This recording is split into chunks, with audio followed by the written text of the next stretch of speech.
besok di hari kiamat tidak akan bergeser telapak kaki seorang hamba sebelum ia dimintakan tanggung jawab terlebih dahulu tentang 4 persoalan. Apa yang 4 itu? Pertama, an umrihi fima afnahu. Umur yang diberikan kepadanya akan dimintakan tanggung jawab kelak di mana umur itu dihabiskan. Diberikan umur 30 tahun ke 40 tahun, 50 sampai 70, 100 bahkan. Sejak kita akil balik sampai ajal datang merenggut nyawa, di mana umur itu dihabiskan. Kita sering main-main, padahal waktu berjalan terus. Kita sering lalai dan lupa, padahal malaikat maut tidak pernah lalai dan lupa. Seorang Nabi Yakub alaihissalam, seketika akan ajal, beliau menanyakan, kalau saya ajal kenapa tidak diberitahu lebih dahulu? Kata malaikat maut, sudah diberitahu. Loh, bagaimana caranya diberitahu? Perubahan yang terjadi pada fisik kita adalah pemberitahuan. Uban yang bertabur, mata yang mulai lamur, pendengaran yang mulai kabur, itu semua pemberitahuan agar kita mawas diri. Umur akan dimintakan pertanggungan jawab di mana umur itu dihabiskan. William Shakespeare memang pernah bilang, waktu hidup itu singkat. Tahu-tahu baru saja zuhur, tahu-tahu sudah asar, baru saja asar, tahu-tahu sudah maghrib.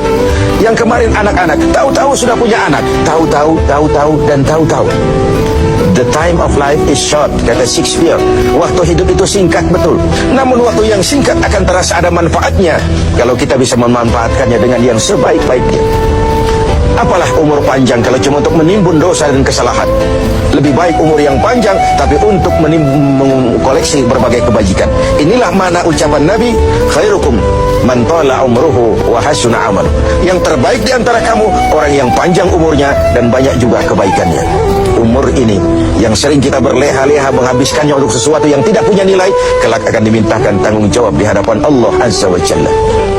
Lalu yang kedua, wa an syababihi fima ablahu. Masa muda, pernah diberikan umur muda, di mana dihabiskan umur muda itu? Hura-hura atau untuk sesuatu yang bermanfaat? Dahulu ada seorang selebritis lah kalau zaman kita sekarang, namanya Ibrahim bin Adham, namanya Malik bin Dinar. Namanya saja sudah Malik bin Dinar, Raja bin Uam. Hidupnya jet set. Satu malam dia mengadakan pesta di rumah mewahnya. Datang seorang pengemis, bertanya kepada penjaga pintu, siapa yang punya rumah ini? Bos saya. Iya, Malik bin Dinar. Oh, orang kaya? Orang kaya. Selebriti. Dia hamba apa orang merdeka? Dia orang merdeka. Kalau hamba bagaimana bisa pesta sehebat ini? Orang tua itu senyum lalu bilang, sampaikan kepada bosmu Malik bin Dinar, dia memang orang merdeka. Kalau dia hamba bukan seperti ini pekerjaannya.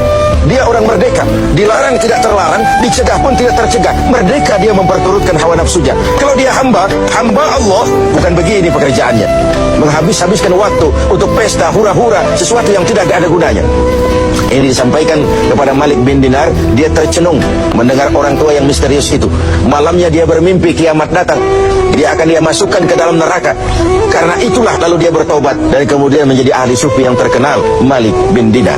Masa muda akan dimintakan tanggung jawab. Yang ketiga, wa an ilmihi maza amilabi. Ilmu yang dimilikinya, kemana ilmu itu diamalkan? Untuk mencerdaskan orang atau untuk membodohi orang yang memang sudah bodoh? Untuk membimbing umat atau menyesatkan orang lain? Agar hamba menjadi hamba Allah atau agar orang menghambakan dia? Ilmu akan dimintakan pertanggungan jawab. Yang terakhir, wa an malihi min aina iktasabahu wa fima anfaqahu. Kita akan dimintakan tanggung jawab tentang harta kita. Dari mana harta itu didapat dan kemana harta itu dibelanjakan. Perhatikan yang terakhir ini. Tentang ilmu, pertanyaan akhirat cuma satu, ilmumu kau amalkan untuk apa? Tentang umur, pertanyaan akhirat pun satu, umurmu kau habiskan di mana? Tentang masa muda, pertanyaan akhirat juga satu, masa mudamu kau gunakan buat apa?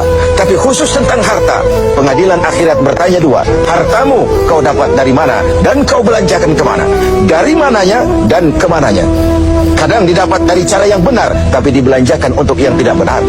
Atau bisa juga didapat dari cara yang tidak benar, dibelanjakan kepada jalan yang benar. Itu pun tidak mungkin kedua-duanya. Pemirsa TV7 yang berbahagia, mudah-mudahan kita tidak bernasib seperti orang tua pengusaha di awal pertemuan kita ini.